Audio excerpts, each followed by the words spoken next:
بیا ببین 8 بار زنگ زدی نه یه بار. چطور غذاتو میپزم، لباستو میشورم، اتاقتو مرتب میکنم، وظیفه مادریمه. بزرگت کردم وظیفه مادریمه. یه زنگ بزنم من میشم مزاحم، تو میشی بدبخت. مادر من بچه نیستم، بزرگ شدم. کی بود؟ هیچکی اسمم داره دیگه نه؟ ماسنا بود. مادرت؟ بله. وقت مادر هیچکیه؟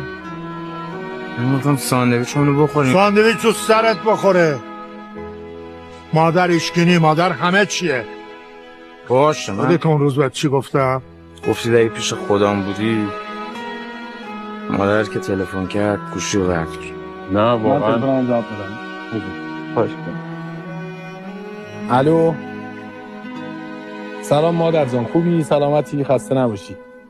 دارم مادر. جواب مادر بدم همیشه باشه. توی ضبط برنامه هم مادر جان. قربونت برم مامان. مادر عزیز دلم، خداحافظ. من مادرم هر وقت زنگ میزنم جواب میدم. ما هم همینطوری این بود.